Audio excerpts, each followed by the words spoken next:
ઓમ નમો નારાયણ હરિ ઓમ નમો નારાયણ. હે વિષ્ણુ પરમાત્મા, હે દાદા, હે શ્રીનાથજી બાવા, હે ભાગવત સ્વરૂપ ભગવાન,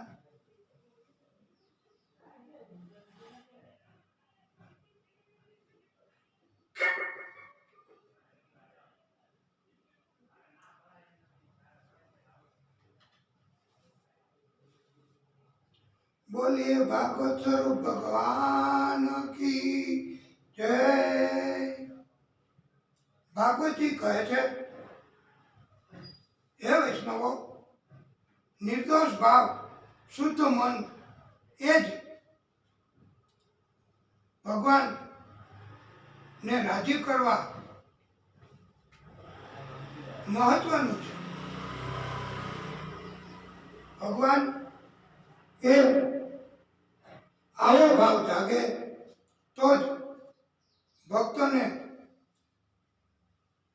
કષ્ટ દૂર કરે છે અને ભક્તને હંમેશા કલ્યાણકારી રસ્તે ચડાવે છે.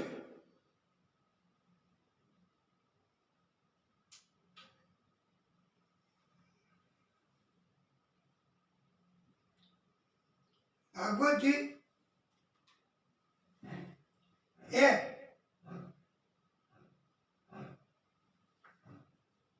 ઉત્તમ જ્ઞાન શીખવે છે. વક્તા એ ખૂબ જ નમ્ર સ્વભાવના, કોઈ પણ પદાર્થ જગત એના તરફ આસક્તિ ન હોય તેવા, એટલે લાલચ મોહથી દૂર રહેતા હોય તેવા વિરક્ત હોવા જોઈએ. હરિ અને હર એમાં શ્રદ્ધા રાખનારા અને વૈષ્ણવ પ્રકારનું જીવન જીવતા હોય તેવા જ વક્તાઓ હોવા જોઈએ. બ્રાહ્મણ વેદો તથા શાસ્ત્રોમાં પઠન કરવા વાળા અને બ્રાહ્મણ પણ હોવા જોઈએ એમ વક્તાશ્રીના ગુણો ભાગવતજીમાં કહ્યા છે. અને એ વખતે પણ સુંદર રીતે શ્રોતાઓને સમજાય એવા પ્રકારની અને એવી રીતે કથા કહેવાની એ જ ઉત્તમ વક્તા કહેવાય છે. અને ન સમજાય તો દ્રષ્ટાંત આપીને પણ સમજાવી શકે તેવા વક્તાઓ એ ઉત્તમ વક્તા કહ્યા છે. અને બ્રાહ્મણ હોય એટલે બીજા ગુણો ઓછા હોય તો પણ ભાગવતજીમાં કહ્યું છે કે એ ભાગવતજીની કથાના વક્તા બની શકે છે.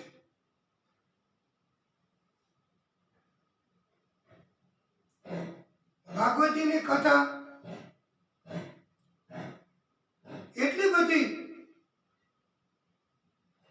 વિસ્તૃત અને વિગતવાર કહેવા માટેની કથા છે કે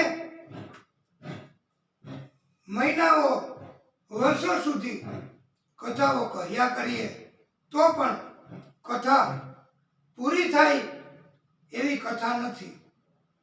આ ભાગવતજીની કથા એ એમ કહેવાય છે કે જેમ હરિ અનંત એમ જ હરિ કથા અનંતા. એટલે આ હરિની કથા એ મહિનાઓ સુધી પણ વર્ષો સુધી પણ પંડિતો કહ્યા કરે, સમજાવે તો પણ સમય ઓછો પડે છે. પરંતુ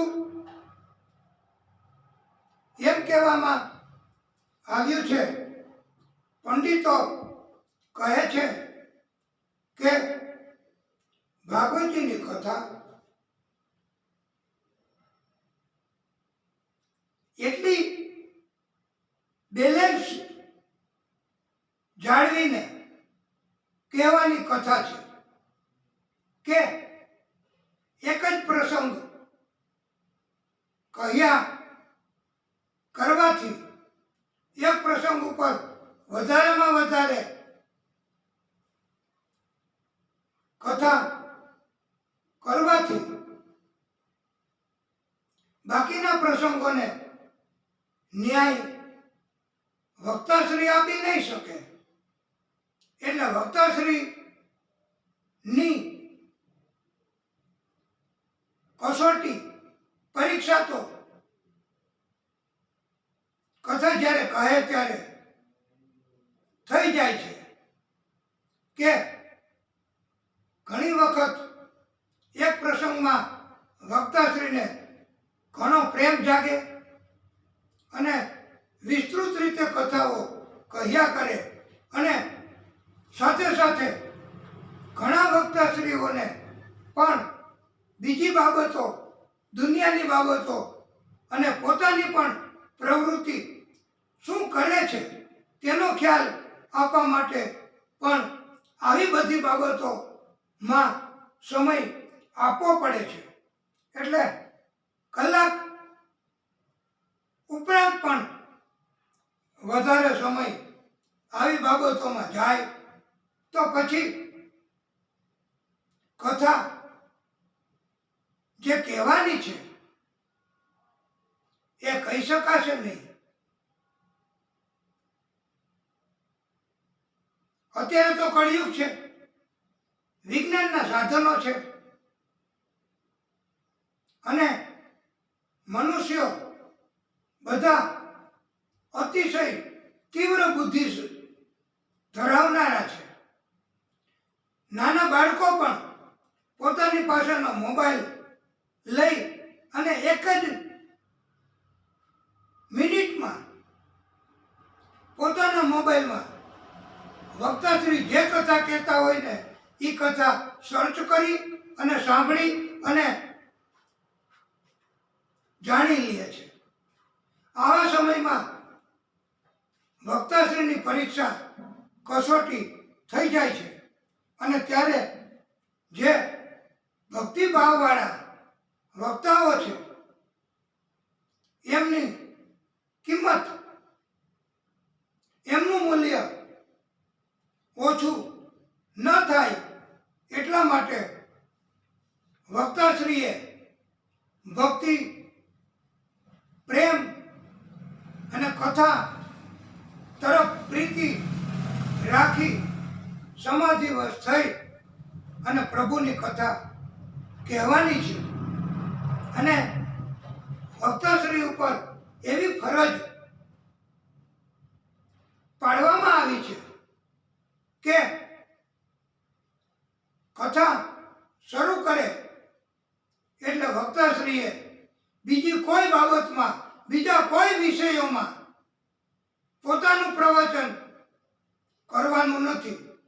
એટલું નહીં, પણ પોતાની પ્રવૃત્તિ કેવા પ્રકારની છે, પોતે કેવા પ્રકારના ધર્મ બજાવે છે એવું કાંઈ આત્મકથા નથી કહેવાની. માત્ર ભાગવતજીની કથા જ કહેવાની છે. અને નહીતર વક્તાશ્રીની કિંમત દુનિયાના માણસો ઓછી આકારશે, પણ ભગવાન એમની ભક્તિ એમના કારણથી અને ભગવાન તરફ, કથા તરફ રુચિ જાગે એટલે વક્તાશ્રી પણ સમાધિવશ થઈ જાય અને પછી કથા કહે તો એવી કથા એ ઉત્તમ કથા બને છે અને એમાં જ પ્રભુ એની વાણી અને પ્રભુનું અસ્તિત્વ અને પ્રભુની અસર એમાં જ એવી કથામાં જ આવે છે. બાકી તો વિષયાંતર થઈ જાય તો શ્રોતાઓ એનું ધ્યાન બીજી જગ્યાએ જતું રહે છે. શિવજી એ ઉત્તમ શ્રોતા પણ છે. કુંભજ ઋષિ પાસે એટલે અગસ્ત્ય ઋષિ પાસે કૈલાસ પર્વતથી દંડકારણ્ય સુધી પદયાત્રા કરી અને શિવજી પોતે સતીને લઈ અને કથા સાંભળવા ગયા છે. ઋષિએ કહ્યું, પ્રભુ આપે અમને આદેશ કર્યો હોત તો અમે અત્યાં આવી અને કથા આપને શ્રવણ કરાવત.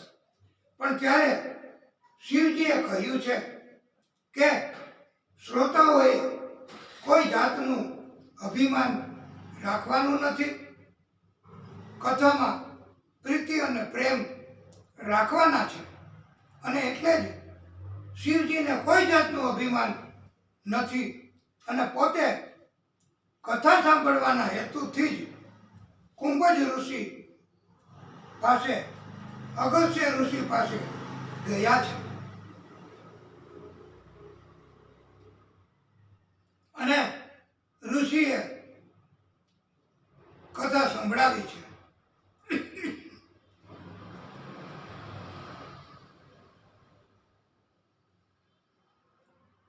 વક્તાને પણ અભિમાન છોડવાનું છે, શ્રોતાએ પણ અભિમાન છોડવાનું છે, નહીતર અકળતા આવશે. અભિમાન એક જાતનું અકળતાપણું છે અને નિર્દોષ ભાવ નહીં જાગે, કથા તરફ પ્રેમ ઉત્પન્ન નહીં થાય અને આથી કથાની અસર નહીં થાય. બાળ ઋષિ જેનું નામ નચિકેતા અને એમના પિતા ઉદાલક ઋષિ એ જ્યારે પિતા દાન કરતા હતા ત્યારે આ પુત્રએ કહ્યું, પિતાશ્રી તમે આવી દુબળી અને ઘરડી એવી ગાયોનું દાન કરો છો તો પછી હું પણ સંતાન એ પણ મિલકત જ કહેવાય, તો મારું દાન કોને કરશો? ત્યારે ઋષિએ પિતાએ ગુસ્સો કર્યો અને કહ્યું કે તારું દાન યમરાજાને કરીશ, એટલે કે તને હું મૃત્યુ થાય એવું કરીશ. આથી સંતાન નચિકેતા પોતે જ યમરાજા પાસે પહોંચ્યા.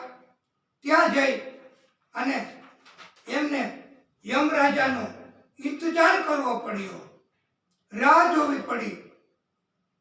એમાં સમય વ્યતીત થયો. જલ ખોરાક છોડીને પણ યમરાજાનું ચિંતન અને ભક્તિ કરી. આથી યમરાજા પોતે પ્રગટ થયા, દર્શન આપ્યા અને નચિકેતા ને કહ્યું, તમે વરદાન માગો. ત્યારે એમણે એવું વરદાન માગ્યું કે મારા પિતા મારી ઉપર ગુસ્સે થયા છે, એમનો ગુસ્સો શાંત થાય એવું કરો. બીજું, સ્વર્ગ પ્રાપ્તિ માટેનું જ્ઞાન કયું જ્ઞાન છે એ મને જણાવો. અને ત્રીજું, મૃત્યુ પછી આત્મા ક્યાં જાય છે એનું જ્ઞાન મને કરાવો. ત્યારે યમરાજાએ કહ્યું છે કે 2 વરદાન તો બરાબર, પણ મૃત્યુ પછી આત્માની ગતિ એ બાબત તમે છોડી દો તો હું તમને બીજા અનેક વરદાન આપીશ. ત્યારે બાળ ઋષિ નચિકેતા એમણે કહ્યું છે કે મારે એ ત્રીજું તો જ્ઞાન મેળવવું જ છે. એના બદલામાં બીજા કોઈ વરદાનો જોતા નથી. આથી યમરાજાએ પ્રસન્ન થઈ બાળ ઋષિ નચિકેતાને બ્રહ્મ જ્ઞાન પણ આપ્યું છે. અને આ બ્રહ્મ જ્ઞાન એવું જ્ઞાન છે કે જેનાથી આત્માની ગતિ, એના જન્મો, એનું જ્ઞાન પ્રાપ્ત થાય છે. અને એમ કહ્યું છે,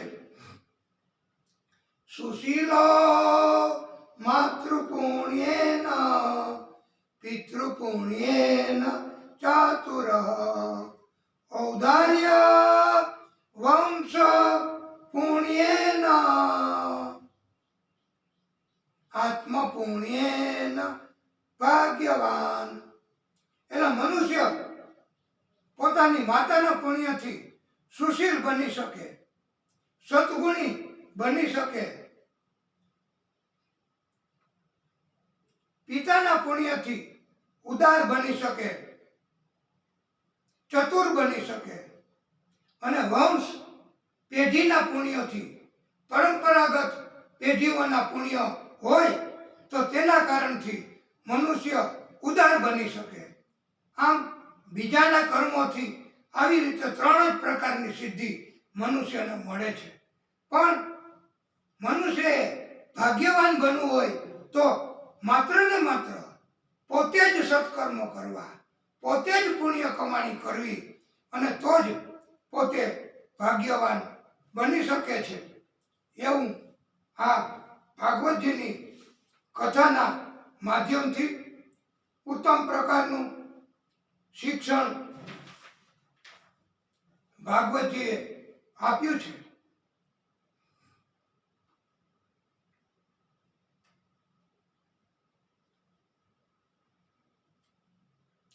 આપણને ઘણા પૃથ્વી ઉપર પ્રશ્નો કરતા હોય છે કે ભગવાન કેવા છે, એને ક્યારેય જોયા છે? ત્યારે ભગવાનને જોવા એ કઈ સામાન્ય આંખથી જોઈ શકાતું નથી.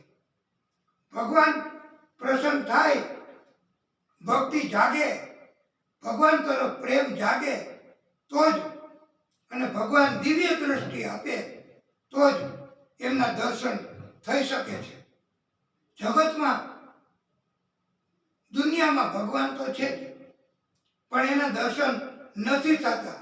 કારણ કે ભગવાને પોતે માયાનો એક પડદો કર્યો છે. એટલે માયા આડી આવે છે, દર્શન નહીં થાય. પણ પ્રભુ માયાને દૂર કરશે તો જ, દિવ્ય દ્રષ્ટિ આપશે તો જ પ્રભુના દર્શન થશે. અને આપણે પણ, ભક્તોએ પણ પ્રભુના દર્શન નથી થઈ શકતા. એનું એક કારણ એવું છે કે આપણે અભિમાન, લાલચ, ક્રોધ એવા પડદાઓ, એવા આવરણો આપણા ચહેરા ઉપર કરી લીધા છે. અને એવા કારણથી જ આપણને આવા આવરણો ના કારણથી જ પ્રભુના દર્શનો લાભ મળતો નથી.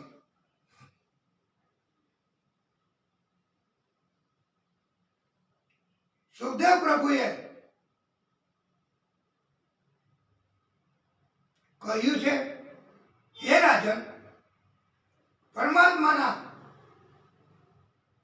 24 અવતારો અને એની કથા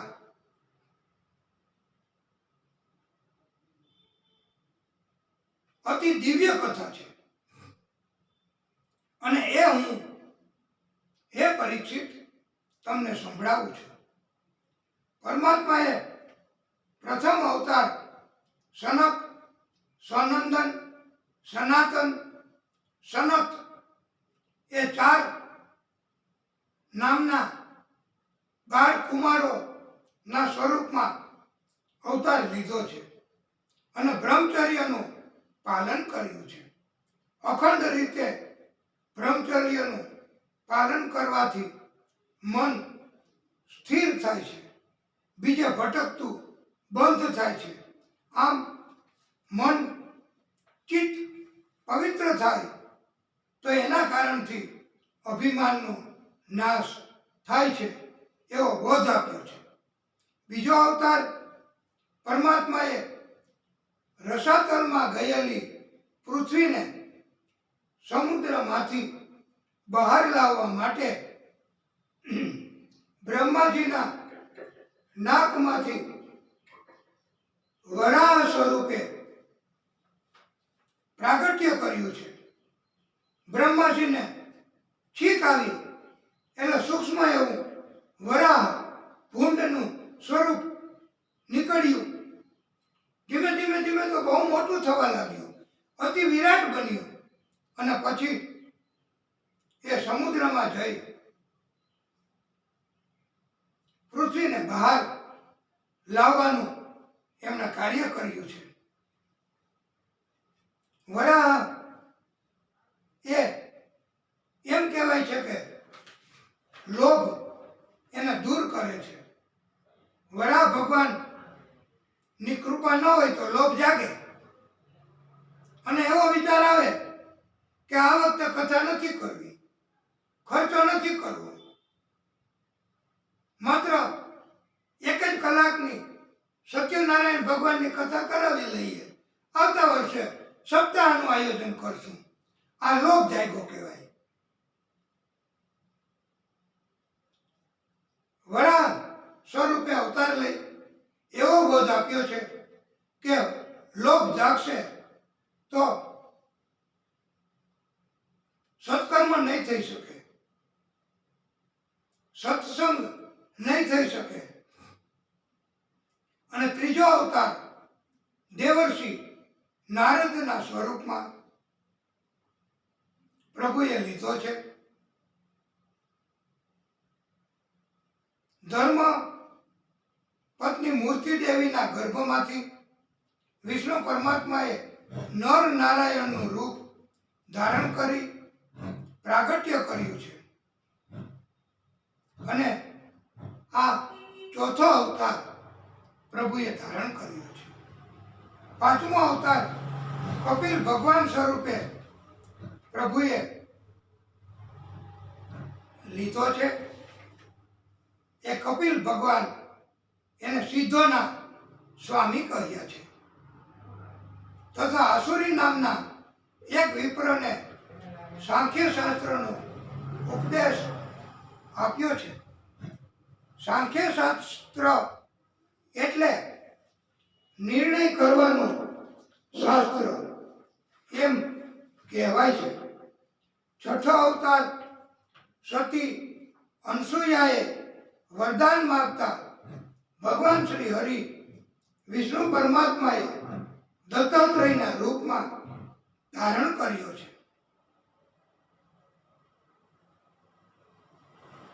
આ દત્તાત્રેય ભગવાન એમને જેની પાસેથી જે શિક્ષણ મળ્યું એમને ગુરુ માન્યા છે અને એવો બોધ આપ્યો છે કે જે આપણને શિક્ષણ આપે તે જ આપણા ગુરુ. આમ એમણે 24 જુદા જુદા ગુરુઓ ધારણ કર્યા છે. આમ તો ઘણા જ પણ 24 તો મુખ્ય છે.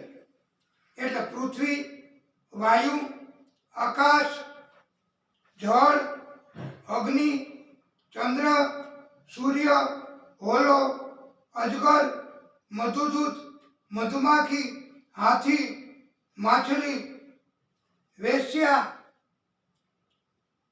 હરણ, યોગીજનો, પતંગિયું, મધુમાખી, ટીટોળી, બાળક, કુમારી કન્યા એ બધા પાસેથી, લુહાર, સર્પ એમની પાસેથી કંઈ ને કંઈ શિક્ષણ દત્તાત્રેય ભગવાને પ્રાપ્ત કર્યું છે. આપણને એમ થશે કે સર્પની પાસેથી શું શીખવાનું, ત્યારે દત્તાત્રેય ભગવાને કહ્યું છે કે સર્પની પાસેથી એકલા કેમ રહેવું એ શીખવાનું મળે છે. સાતમો અવતાર રુચિ પ્રજાપતિ અને એમની પત્નીથી આકૃતિથી યોગ્ય રૂપે ધારણ કર્યો અને નાભી રાજાની પત્ની મેરુદેવીના ગર્ભથી વૃષભદેવ સ્વરૂપે અવતાર ધારણ કર્યો અને ઉત્તમ પરમહંસોનો માર્ગ સ્વીકારવાનો એવો ઉપદેશ આપ્યો છે. નવમો અવતાર પૃથુ ભગવાન તરીકે ધારણ કર્યો છે. પૃથ્વીમાંથી સમસ્ત ઔષધિઓનું આ પૃથુ રાજા પૃથુ ભગવાને દોહન કર્યું છે. દસમો અવતાર જ્યારે ત્રિલોક એ સમુદ્રમાં ડૂબી રહ્યું હતું ત્યારે મત્સ્ય સ્વરૂપે પ્રભુએ અવતાર લીધો છે તથા રક્ષણ કર્યું છે. 11મો અવતાર કાચબા સ્વરૂપે, 12મો અવતાર ધન્વંતરી સ્વરૂપે, 13મો અવતાર મોહિની દેવી સ્વરૂપે, 14મો અવતાર નૃસિંહ ભગવાન સ્વરૂપે, 15મો અવતાર વામનજી બટુક સ્વરૂપે, 16મો અવતાર પરશુરામજી સ્વરૂપે કે જેમણે 21 વખત પૃથ્વીને ક્ષત્રિય વગરની કરી છે. 17મો અવતાર વ્યાસ પ્રભુના સ્વરૂપમાં કે જેમણે આ ભાગવતજીની કથાનો વિસ્તાર કર્યો. 18,000 શ્લોક એમાં આ ભાગવતજીની કથાનો વિસ્તાર કર્યો છે. 18મો અવતાર રામજી સ્વરૂપે, 19મો અવતાર બલરામજી સ્વરૂપે, 20મો અવતાર ભગવાન કૃષ્ણના સ્વરૂપે, 21મો અવતાર બુદ્ધ અને કલયુગ પૂરો થાય પછી 22મો અવતાર કલ્કી સ્વરૂપે થવાનો છે તેવું પણ ભાગવતજીની કથામાં કહેવામાં આવ્યું છે. ધર્મ તથા મનુ એના પણ અવતારોની કથા કહેવામાં આવી છે. એક વિદ્વાન કવિ જયદેવ નામના એમણે 9 અવતારોની કથા કહી છે. આમ જુદા જુદા પ્રકારની પ્રભુની પ્રાગટ્યની કથાઓ કહેવામાં આવી છે.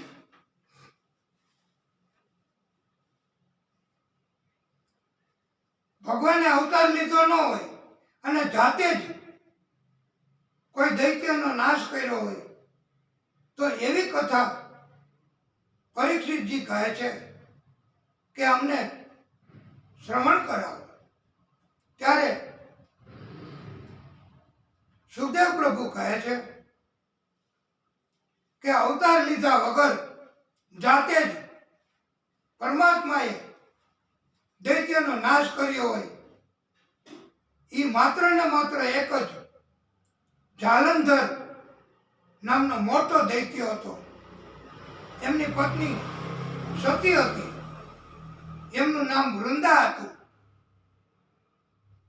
બહુ તપ કર્યું અને વૃંદાએ વરદાન માગ્યું હતું કે મારી ગળાની માળા પુષ્પની એ કરમાઈ જાય ત્યારે જ મારા પતિ જાલંધરનું મૃત્યુ થાય.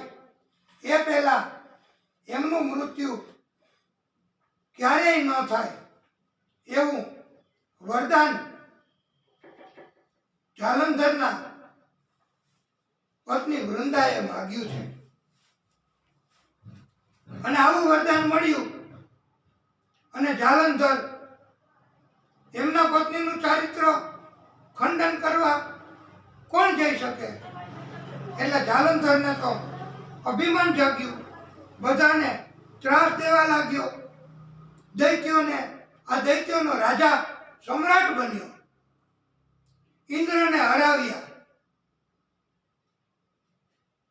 બધા જ જગ્યાએ બધાને હરાવી પોતે જ. અને બ્રહ્માજી પણ એમને જાલંધરને આવું વરદાન હોવાથી પહોંચી શક્યા નથી.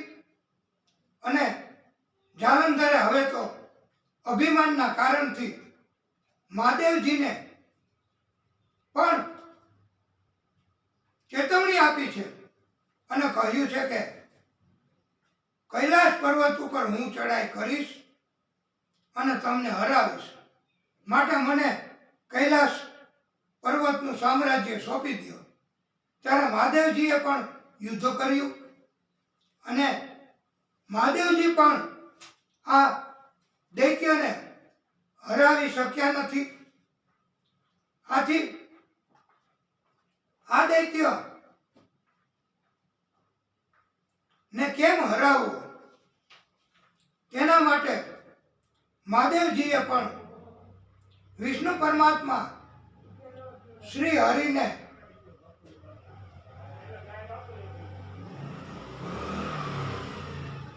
પ્રાર્થના કરી છે કે હે પ્રભુ, આ દૈત્ય એના ત્રાસમાંથી કેવી રીતે બચી શકાશે? ત્યારે વિષ્ણુ પરમાત્માએ પોતે જ જાલંધરનું રૂપ લીધું. એમના પત્ની એમની પાસે ગયા અને એમ કહ્યું કે સતી દેવી મહાદેવજીને હરાવી દીધા છે. આપણે એની ઉજાણી કરવાની છે, આનંદ કરવાનો છે. આમ કહીને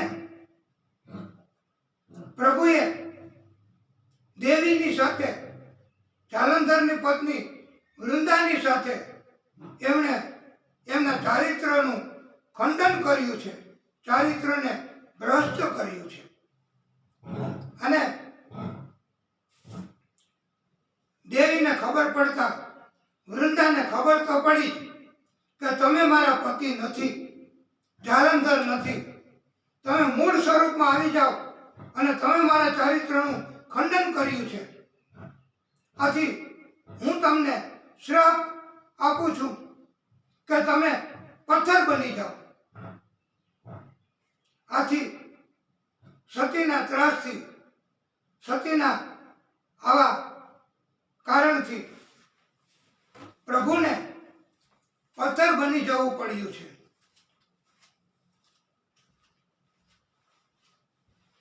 અને એટલે એને શાલિગ્રામ સ્વરૂપ પ્રભુએ પ્રાપ્ત કર્યું છે. અને ત્યાં જાલંધરની પુષ્પની માળા આ સતીનું ચારિત્રનું ખંડન થયું એટલે કરમાઈ ગઈ અને જાલંધરનું મૃત્યુ થયું છે. આમ આવી લીલા કરી છે પ્રભુએ. અને હવે મહાદેવજી એમની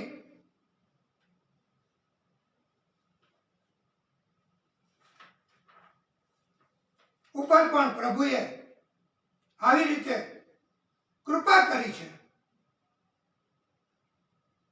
પછી તો વૃંદાને થયું કે મારાથી તો આપને શ્રાપ દેવાઈ ગયો, આવું કૃત્ય થઈ ગયું, માટે મને માફ કરો, હું આપને જાણી શકી નથી, આપ આદિશક્તિ છો. ત્યારે પ્રભુએ વૃંદાને કહ્યું છે કે હું તમને પત્ની તરીકે સ્વીકારીશ, તમારી સાથે વિવાહ કરીશ, અને પછી શાલિગ્રામ અને તુલસી, વૃંદા, એમના બંનેના વિવાહ દર વર્ષે આપણે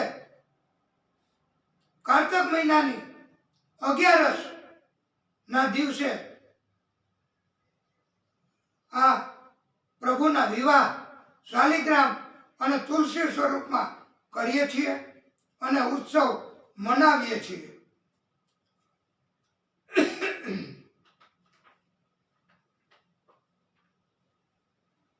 આવી રીતે પ્રભુએ પોતે કૃપા કરી છે.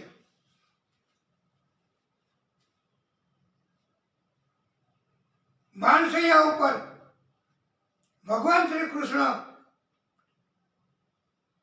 એમની ભીષ્મ પિતાએ સ્તુતિ કરી, વંદના કરી. આ સ્તુતિ અને વંદના ભીષ્મ પિતાએ કરી એને ભીષ્મ સ્તવન રાજ એના નામથી ઓળખવામાં આવે છે. એમાં ભગવાન કૃષ્ણના જુદા જુદા સ્વરૂપનું વર્ણન કર્યું છે. આ જુદા જુદા ભગવાન કૃષ્ણના સ્વરૂપો એટલે સૂર્ય, ચંદ્ર, શ્રેય, યજ્ઞ, વેદ, હોમ, સ્તોત્ર, વાણી, વીર્ય, નિંદ્રા, સત્ય, ધર્મ, કામ, ક્ષેત્ર, યોગ, મોક્ષ, માયા, વિશ્વ, દ્રષ્ટા, કાર્ય, વાયુ, વર્ણ, કાળ, પ્રાણ, માન, આ બધા જ કૃષ્ણના સ્વરૂપનું વર્ણન આ સ્તુતિમાં છે કે જે ભીષ્મ પિતાએ ભગવાન કૃષ્ણની સ્તુતિ કરી હતી અને એને ભીષ્મ સ્તવન રાજ તરીકે ઓળખવામાં આવે છે.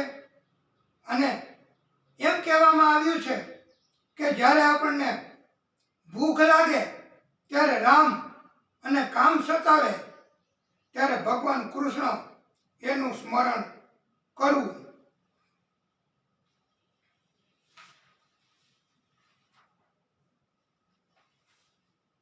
આ ભાગવતજીની કથા અત્યંત ગૂઢ, રહસ્યાત્મક, પુરાણ અને ગોપનીય છે.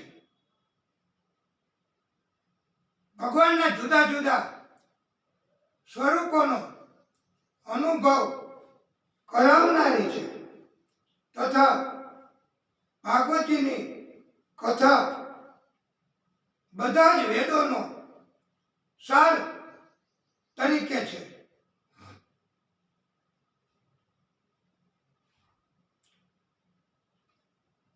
સુખદેવ પરમહંસ જ્યારે વનમાં જતા હતા ત્યારે એમના પિતાજી વ્યાસ ભગવાન પણ પાછળ પાછળ જતા હતા.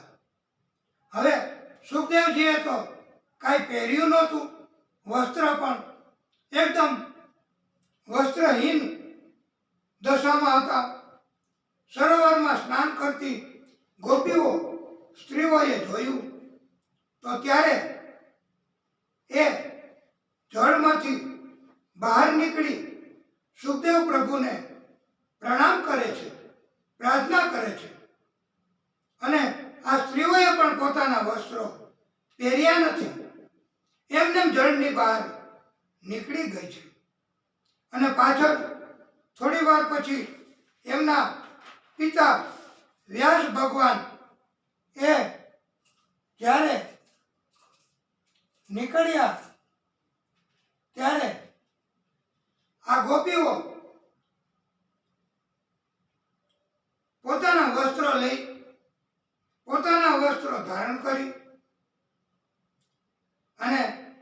બહાર આવી અને વ્યાસ ભગવાનને પ્રાર્થના કરી છે. ત્યારે વ્યાસ ભગવાને પ્રશ્ન કર્યો છે કે તમે મારો પુત્ર આગળ ગયા, તેને જોઈને તો વસ્ત્ર પણ પહેર્યા નહીં અને પ્રાર્થના કરવા નીકળી પડી, અને હું તો એમનો પિતા છું, આટલી ઉંમર છે અને મેં તો વસ્ત્રો પહેર્યા છે, તો તમે મને જોઈને કેમ વસ્ત્ર પહેર્યા છે અને બહાર નીકળી છો? ત્યારે આ સ્ત્રીઓએ બોધ આપતા કહ્યું છે કે આપના પુત્ર સુખદેવ એ તો બ્રહ્મ સ્વરૂપ છે, એમને સ્ત્રી કે પુરુષ એનો કોઈ ભેદ એની ખબર નથી, એટલે એનાથી કોઈ ભય અમને લાગે જ નહીં. અને આપ વસ્ત્ર પહેરે છો અને આપને એટલો તો ખ્યાલ છે જ કે આપ પુરુષ અને સ્ત્રી કોને કહેવાય. આના કારણથી અમારે આપને જ્યારે આવો મનમાં ખ્યાલ છે એટલે અમારે વસ્ત્રો ધારણ કરવા પડે છે, અને એટલે અમે વસ્ત્રો ધારણ કર્યા છે. આમ ગોપીઓએ પણ વ્યાસ ભગવાનને ઉત્તમ એવો બોધ આપ્યો છે.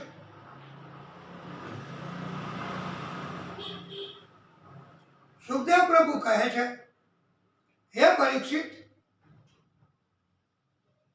એક સત્યવતી નામની મત્સ્ય કન્યા, અને એ મત્સ્ય કન્યા હોવાથી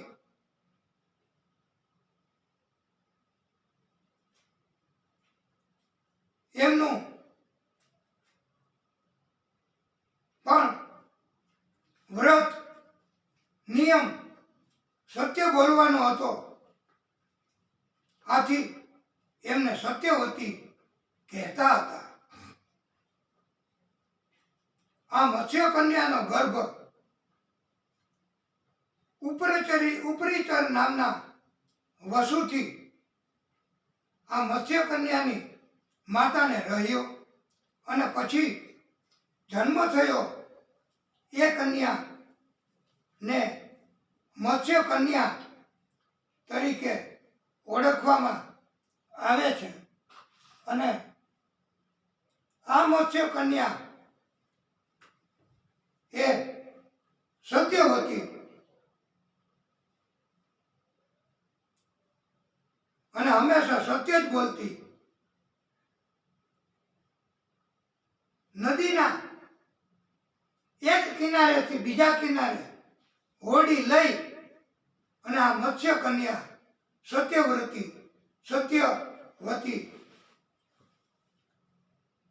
ઉતારુને છોડવા જતી, પાછી આવી જતી. એકવાર સંધ્યાનો સમય, સાંજનો સમય થયો અને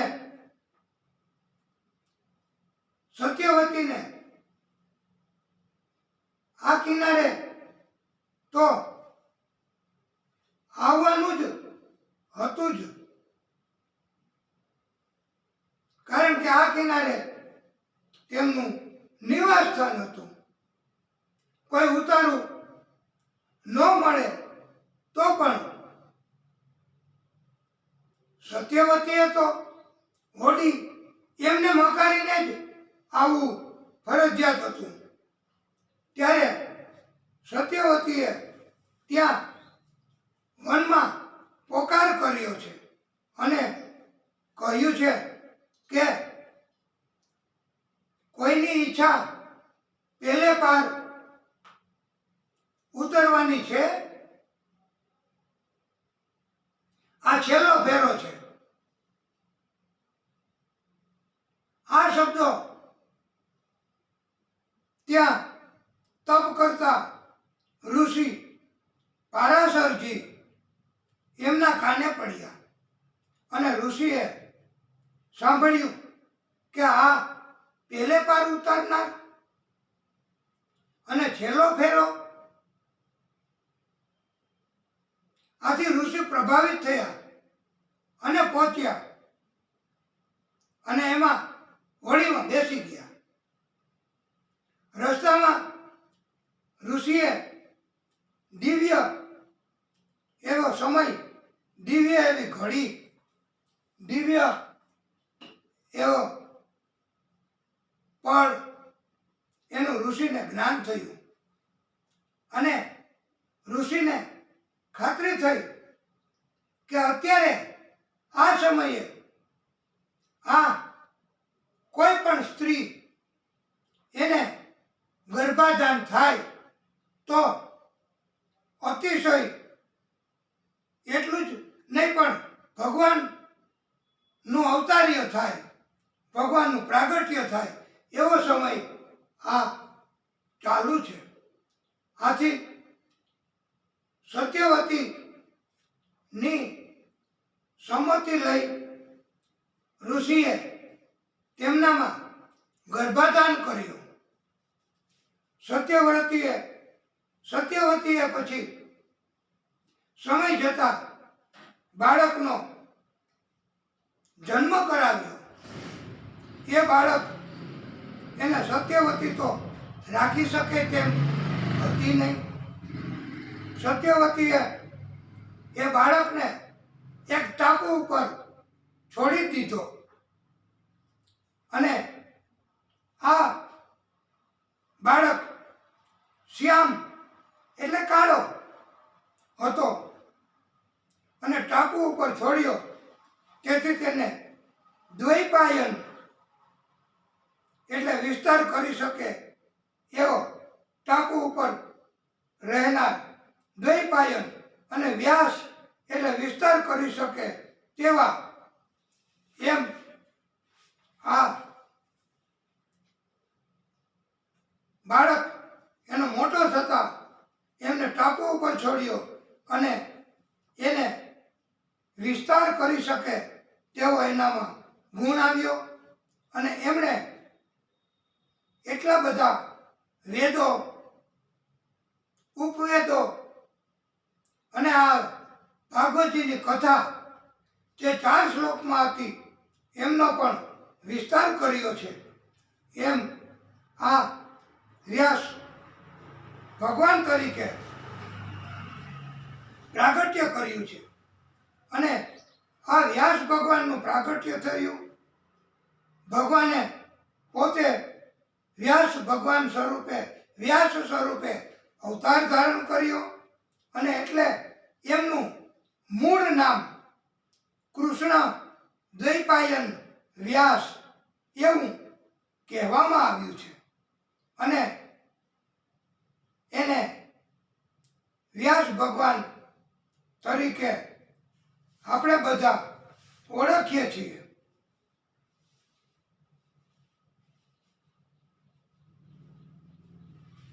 આ પછીની વ્યાસ ભગવાનની પ્રાગટ્યની કથા એ આપણે વિસ્તારથી શ્રવણ કરવાની હતી.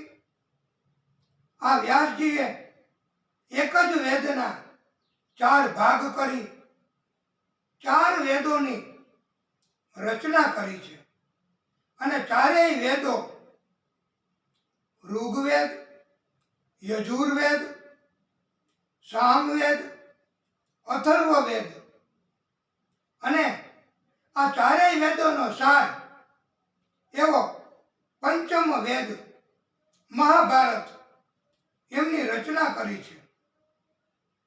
આ વ્યાસજી પણ અમર છે, ચિરંજીવ છે. એટલે આ કથા આપણે કરીએ છીએ તો વ્યાસજી, વ્યાસ ભગવાન પણ અત્રે હાજર થાય જ છે અને આપણી ઉપર કૃપા કરે છે. વ્યાસ ભગવાને નારદજીને એકવાર કીર્તન કરતા કરતા પધારતા પધારતા જોયા. નારદજી તો કીર્તન કરતા હતા.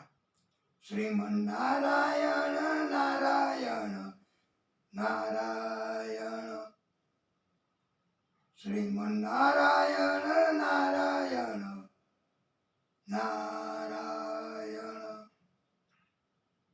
આમ કીર્તન ચાલુ હતા અને વ્યાસ ભગવાન પણ નારદજીના દર્શન કરી ધન્ય બન્યા.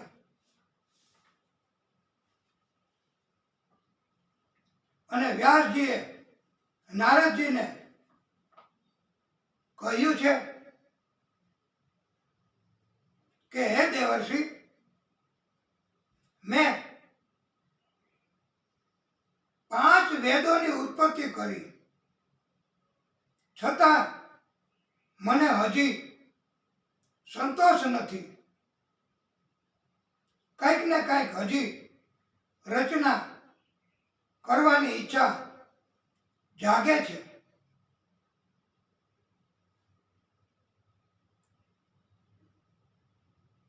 લોકોનું કલ્યાણ થાય એવી મને અંતિમ કે એના પછી હવે ક્યારેય કઈ રચના કરવી જ ન પડે એવી રચના મારે કરવી છે.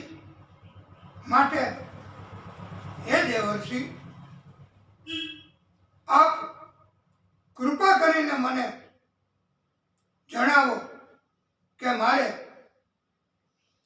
એવી કઈ રચના કરવી કે જેનાથી